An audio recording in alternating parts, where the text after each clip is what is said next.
Let's finish this question then. We have all our setup done. We have our vertical and horizontal information. You will notice I can now use V equals D over T to find our time. So that's what I'm going to do first. And because I need the time in order to find the height of the cliff, because I don't have enough information to find it yet. So I'm going to use V equals D over T. Remember, time is the only thing that can move back and forth between horizontal and vertical. Velocity, distance, those are all different. However, time is not one object going through the same space at the same time, both vertically and horizontally. I just put that in the wrong place. So I'm going to start off with V equals D over T. And I know make sure you use your one we calculated, 12.02.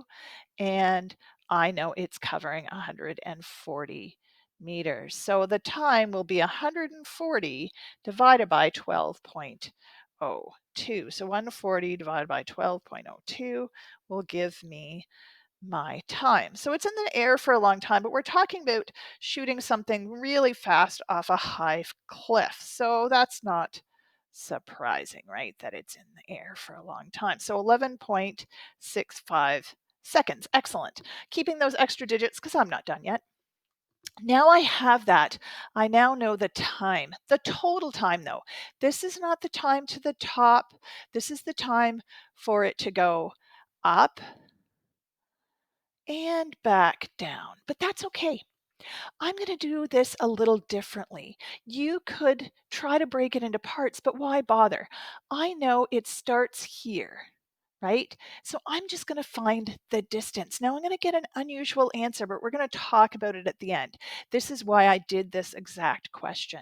So I want to know the distance, and I want to know the distance vertically. So vertically, remember, I have the kinematic equations on my side. So I'm going to pick a kinematic equation that has D in it, has V1, which I know because I know V1, I know the time, and I know the acceleration.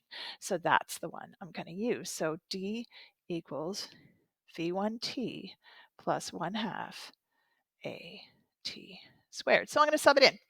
I'm trying to find D. Don't know what it is. I know V1. V1 is 12.02. I know the time is 11.65. We just found it, right? So we're going with that. Plus 1 half. It's very important. We use the negative 9.8 because we're using this velocity of 12.02. The acceleration is negative when that's true, right? So it's slowing down when that's true. And then I have 11.65. Squish that in squared. Okay, so I can just put this right in the calculator. I will get an answer that might surprise you. Won't surprise me, but it might surprise you. Don't be panicked about your answer. You should try this in your calculator as well, right? Doesn't hurt to follow along with your calculator. Make sure you're doing the calculations correctly. Make sure you understand the math. That's super important. I got a negative. Negative. I got negative 525. Let's start off with talking about that negative, and then we'll talk about sig figs. Now, what this is saying is negative means below. And that makes sense in this question because this would be the zero distance, right, where it starts.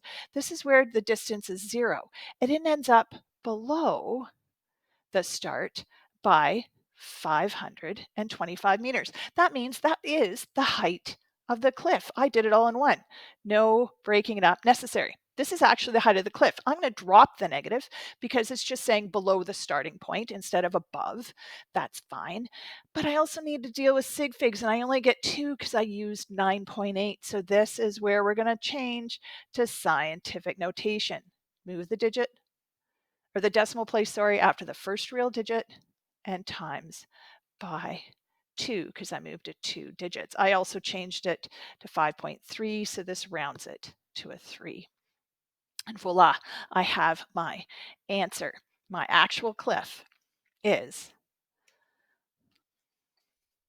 5.3 times 10 to the 2 meters high.